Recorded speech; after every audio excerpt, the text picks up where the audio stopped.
নমস্কার, আমি আরাত্রিকা খাড়া। আজ আমার নিবেদন কবি রামচন্দ্র পালের কবিতা ইলিশ ও ভূতের গল্প। একদিন এক অন্ধকারে অমাবস্যার রাতে ফিরছিলাম এক ইলিশ কিনে ঝুলিয়ে নিয়ে হাতে। নধরকান্তি ইলিশখানা টাটকা এবং তাজা, জমবে দারুণ খিচুড়ি আর সঙ্গে ইলিশ ভাজা। কয়েক পেটি ঝোলে খাবো, কয়েক পেটি ঝাল, লেজা মুড়ো চচ্চড়ি আর কাঁটা দিয়ে ডাল, সর্ষে বাটা দিয়ে আহা খাবো কয়েক পেটি।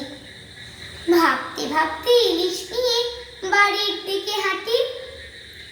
রাত বাড়ছে, অমাবস্যার ঘুটঘুটে আঁধার, নিশি ডাকছে দূরের থেকে, শব্দ নেই কুয়ার।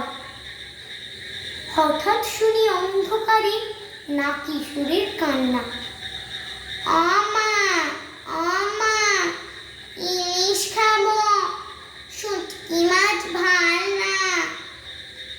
মা বলছে, আহা বাছা, ভাবনা কি শেয়ার, মই তো যাচ্ছে ইলিশ নিয়ে, মোটকে নে ওর ঘাড়। শুনেই আমার বুকের মধ্যে রক্ত জমে হিম, মাথার মধ্যে চিড়িক চিড়িক তাজ্ঝিম তাজ্ঝিম। শেষকালে আজ ভূতের হাতে প্রাণটা যাবে নাকি? প্রাণ যায় যা, শক্ত হাতে ইলিশ ধরে থাকি।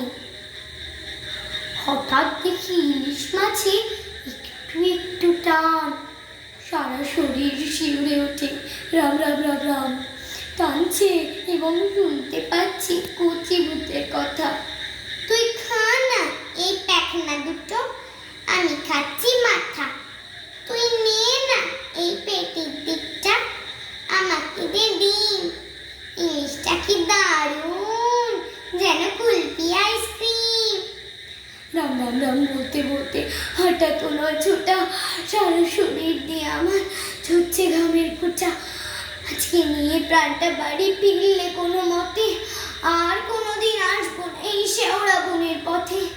ওই তো বাড়ি যাচ্ছে দেখা, দূরের থেকে আলো যেই পড়েছে, ভূতেরা সব কোথায় পালিয়ে গেল। হাতের দিকে তাকিয়ে আমার চক্ষু ভাটা ভাটা, ইলিশ কোথায়? ঝুলছে দেখি শুধু ইলিশ কাঁটা। ধন্যবাদ।